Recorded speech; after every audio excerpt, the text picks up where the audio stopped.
شہر کی آخری حدود ختم ہونے کے بعد جب بنجر زمینوں کا سلسلہ شروع ہوتا ہے تو وہاں وقت جیسے تھم سا جاتا ہے۔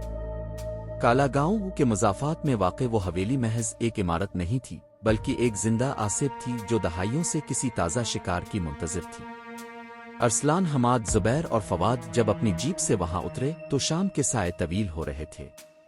ہوا میں ایک عجیب سی خنکی تھی جو ہڈیوں تک سرایت کر رہی تھی۔ ایسی ہی مزید رونگٹے کھڑے کر دینے والی سچی کہانیوں کے لیے ہمارے چینل کو ضرور سبسکرائب کریں اور بیل آئیکن کو دبائیں تاکہ اندھیروں کی کوئی بھی فائل اب سے اوجھل نہ رہے۔ حویلی کا ظاہری روپ۔ حویلی کی دیواریں کالی پڑ چکی تھیں اور ان پر اگی ہوئی جنگلی بیلیں دور سے ایسے لگتی تھیں جیسے کسی دیو ہیکل بلا کے ہاتھ عمارت کو جکڑے ہوئے۔ ارسلان نے اپنا کیمرہ بیگ کندھے پر لٹکایا اور اپنے دوستوں کی طرف دیکھا۔ یار، یہاں کی خاموشی کچھ زیادہ ہی گہری نہیں؟ حماد نے تھوک نگلتے ہوئے کہا۔ اس کے چہرے پر ہوائیاں اڑ رہی تھیں۔ ارسلان نے ہمت بندھائی، دیکھو، ہم یہاں صرف ایک دستاویزی فلم بنانے آئے ہیں۔ تاریخ دان کہتے ہیں کہ یہ حویلی نواب حیدر علی نے بنوائی تھی، لیکن ان کی موت کے بعد یہاں کسی نے قدم نہیں رکھا۔ لیکن جیسے ہی انہوں نے حویلی کے بھاری بھرکم لکڑی کے دروازے کو دھکا دیا، ایک ایسی چراہٹ پیدا ہوئی جو پورے ویرانے میں گونج اٹھی۔ اندر قدم رکھتے ہی پہلا احساس اس بو کا تھا جو سڑتی ہوئی لکڑی اور مٹی کی ملی جلی بو تھی جو سانس لینا دوبھر کر رہی تھی۔ پہلا پراسرار واقعہ۔ وہ حویلی کے بڑے ہال میں پہنچے جہاں چھت اتنی اونچی تھی کہ ٹارچ کی روشنی وہاں تک نہیں پہنچ پا رہی تھی۔ دیواروں پر لگی ہوئی پرانی تصویریں گرد و غبار میں اٹی ہوئی تھیں، لیکن ان میں بنی ہوئی شکلوں کی آنکھیں اب بھی چمکتی ہوئی محسوس ہوتی تھیں۔ زبیر اچانک رک گیا۔ ارسلان، وہ دیکھو، اس نے ٹارچ کی روشنی ایک کونے میں ماری۔ وہاں ایک پرانا جھولا خود بخود ہل رہا تھا۔ جب ارسلان نے قریب جا کر اسے روکا تو اسے محسوس ہوا کہ کرسی کی لکڑی کسی برف کی طرح ٹھنڈی ہے۔ جیسے ہی اس نے ہاتھ ہٹایا، کرسی دوبارہ اسی رفتار سے ہلنے لگی۔ خوف کی لہر اور سیاہ مادہ۔ رات گہری ہوتی گئی تو انہوں نے ہال کے بیچوں بیچ آگ جلانے کا فیصلہ کیا۔ حماد لکڑیاں لینے باورچی خانے کی طرف گیا جو ہال کے ایک تاریک راہ حدری کے آخر میں تھا۔ چند منٹ بعد وہاں سے برتنوں کے گرنے کی ایک زوردار آواز آئی اور پھر حماد کی حلق پھاڑ دینے والی چیخ۔ وہ تینوں بھاگتے ہوئے وہاں پہنچے تو دیکھا کہ حماد فرش پر گرا ہوا ہے اور اس کا ہاتھ لرز رہا ہے۔ فرش کے بیچوں بیچ ایک پرانی پیتل کی دیگ اوندھی پڑی تھی اور اس کے نیچے سے ایک کالا لیس دار مادہ نکل رہا تھا۔ ارسلان نے جب دیگ کے اندر ٹارچ ماری تو دیکھا کہ اندر کسی انسان کے ناخنوں کے نشانات تھے، جیسے کوئی اندر قید رہا ہو اور باہر نکلنے کے لیے دیواریں نوچتا رہا ہو۔ کیمرے کا منظر اور پانچواں سایہ۔ واپس ہال میں آ کر وہ سب سہمے ہوئے بیٹھ گئے۔ فواد نے ریکارڈنگ چیک کرنے کے لیے کیمرہ آن کیا۔ سکرین پر سبز روشنی میں سب صاف نظر آ رہا تھا۔ وہ چاروں آگ کے گرد بیٹھے تھے، مگر سکرین پر ان کے پیچھے سیڑھیوں کے سائے میں ایک پانچواں سایہ کھڑا تھا۔ وہ ایک لمبا جھکا ہوا حیولا تھا جس کے ہاتھ غیر فطری طور پر طویل تھے اور وہ ارسلان کے سر پر ہاتھ رکھنے کے لیے جھک رہا تھا۔ تہ خانے کا دروازہ ایک بھاری لوہے کی زنجیر سے بند تھا، مگر اب وہ زنجیر ٹوٹی ہوئی تھی۔ وہاں سے ایک مدھم سی بانسری کی آواز آ رہی تھی جو اتنی اداس اور ڈرونی تھی کہ زبیر کے کانوں سے خون رسنے لگا۔ ارسلان نے ہمت جمع کی اور دروازہ کھولا تو سیڑھیوں کے آغاز پر ہی فواد کی جیکٹ پڑی تھی۔ اس جیکٹ پر کسی درندے کے دانتوں کے نشان تھے، مگر وہاں کوئی لاش نہیں تھی۔ صرف ایک کالی کھائی تھی جو نیچے اندھیرے میں اتر رہی تھی۔ ہمیں نیچے جانا ہوگا، ارسلان نے کہا، حالانکہ اس کا جسم کانپ رہا تھا۔ نہیں ارسلان، یہ خودکشی ہے۔ حماد نے اسے روکنا چاہا، مگر اسی لمحے تہ خانے سے فواد کی دبی ہوئی آواز آئی، بچاؤ، مجھے بچاؤ۔ وہ آواز فواد کی تو تھی، مگر اس میں ایک عجیب سی گھنگرج تھی، جیسے کوئی اور اس کے گلے سے بول رہا ہو۔ جیسے ہی انہوں نے پہلی سیڑھی پر قدم رکھا، اوپر کا دروازہ خود بخود بند ہو گیا اور باہر سے اسے تالا لگنے کی آواز آئی۔ اب وہ تینوں اس کالی دنیا میں قید ہو چکے تھے جہاں چلا ان کا منتظر تھا۔ تہ خانے کی پاتال اور انسانی قربان گاہ۔ تہ خانے کا وہ بھاری بھرکم کواڑ جب اپنی پوری قوت سے بند ہوا تو ارسلان، حماد اور زبیر کے گرد اندھیرے کی ایک ایسی دبیز چادر تن گئی جس میں اپنی انگلیاں بھی سجھائی نہیں دے رہی تھی۔ ٹارچ کی روشنی اب کسی کمزور سی لکیر کی مانند لگ رہی تھی جو اس غلیظ اور قدیم اندھیرے کو چیرنے میں ناکام تھی۔